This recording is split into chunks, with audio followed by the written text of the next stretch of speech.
Shane, you're a kid. All you kids love the Elder Scrolls, don't you? I think you're talking to the wrong person here.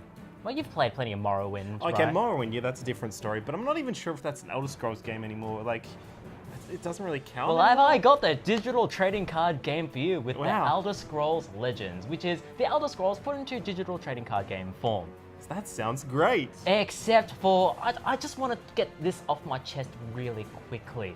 The game just has absolutely no visual substance whatsoever. The style is entirely bland. The cards don't depict any sense of universe or character that I want to hook myself into. It is just a cavalcade of fantasy cliche after fantasy cliche. And then there's the story that acts as the tutorial. It basically goes through the motions. It hits every single target and trope so badly that even the dweebiest, dorkiest of Dungeons and Dragons group would give this thing a wedgie for being too goddamn dorky. And then there are the production values, which very much scream like Hearthstone on 1/10 of the budget. The music cuts out at weird times. And then, I just want to give you one example of this. You know in Hearthstone, when a character dies, their portrait just explodes, it's fun for the whole family. In this, it looks like it's gonna explode, it looks like it's gonna be fun, and then the portrait just fizzles like the shittiest light bulb in town.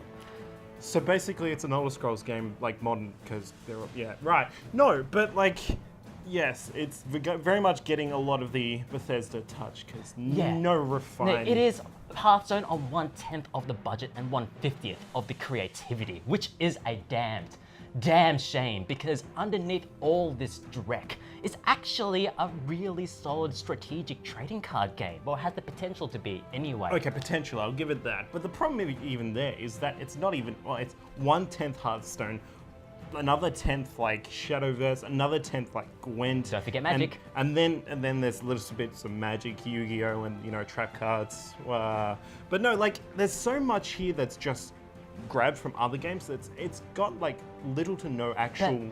All trading card games are just Magic derivatives. It's essentially how you shuffle the pieces, the cards, if you will. But even some have a little bit of like its own style or its own like little piece that is the draw point. Like Hearthstone has its hero powers. Yeah. Or like Shadowverse has its evolving. But I think you're underestimating the power of the lanes, where you sort of have to try and, it's like resource allocation, if you will, even though you're getting perpetual resources as the game goes on. But you also have the what's called the runes that pop off every time you lose an integer of 5 life. You get a spare card, and so does your opponent. So you have to decide whether you want to really smork their face and give them card advantage, or whether you want to hold back and wait till the next turn. There's a lot here that I guess would actually do really well if it had refined to it. Which I honestly don't believe it is, because this seems like pushed out of the door already. Again, budget values. But if you were to give it time, give the community time to foster, then I reckon you may have something decent here. It's a shame that the wrapping is so milquetoast, so white bread, so boring, so bland. Let me have the last word. No.